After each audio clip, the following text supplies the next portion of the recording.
As an educational representative for the Thompson School District in Loveland, Colorado, I visit over a dozen schools every week. This gives me a unique perspective as to the everyday trials and triumphs of the teachers in those schools. I'm Drew Holmes, owner of Boomer Music Company. Come with me as I show you the view from the road.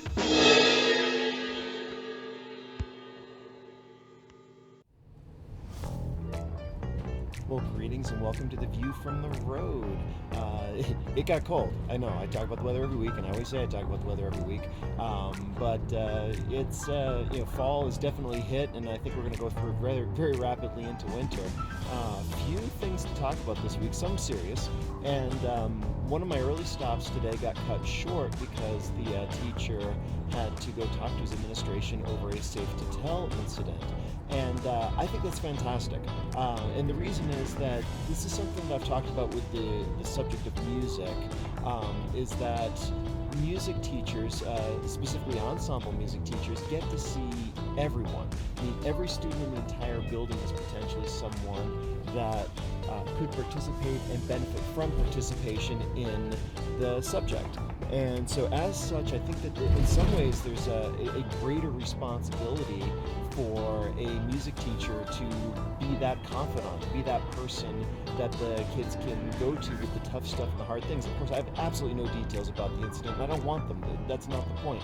The point is the music teachers tend to be the ones really there on the front lines that get to see and work with the kids on this stuff. They tend to see them in a less formal setting, and it's more of a collaborative, friendship kind of thing. And that's not to say other classroom teachers aren't friends with their kids, far from it. But it's the unique nature of music and what we do as musicians really lends itself to that. So I'm really glad that whatever the problem was that the student was having, that they trusted the teacher enough to make them a part of it. The other thing that I had an interesting conversation was talking about not Thompson School District, the one that I'm in, but a local school district has banned any music on the winter concert that references Christmas. And I think this is a really narrow-minded and short-sighted thing. And I'm all for when it's seasonally appropriate to delve into and study whatever the subject happens to be. I'm great with that. But I feel like excluding a whole category of music that is traditionally seasonally appropriate, is kind of just going, the pendulum swinging a bit too far. I mean, I remember at my high school choir, for example, we definitely sang some songs in Yiddish. I remember one specifically that was fantastic. It was a lot of fun. But what you run into when you do stuff like this is, for example, choirs, you can't really do choir music and keep it completely secular. Choir music, a certain part of it has its roots in the sacred, and excluding it just because of that, as opposed to looking at it as a historical context, or the conversation I had with the teacher when I was in high school, we actually, in English class, read some books of the Bible, but it was very clear that we were going to do that as literature, not as gospel. And so I feel like there's a line that you can draw with espousing a viewpoint versus taking the universal aspects of something and turning it into something positive, which leads to the other conversation that I was having with another teacher.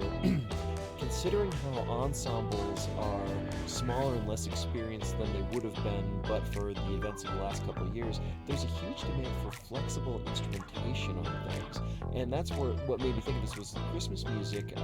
There's some great books out there, specifically Christmas music, that have flexible instrumentations on stuff. And I feel like excluding that would be really excluding a bunch of literature that kids can play that are very accessible, songs that they probably know, and the ability to really learn from that and to get some great experience performing with ensembles. So anyway, those are my thoughts on all of that kind of stuff. Let me know what you think about any of these topics. Feel free to comment below, shoot me a message, and check out the other videos in the channel, of course. Like, share, and subscribe, and we will catch up with you next time.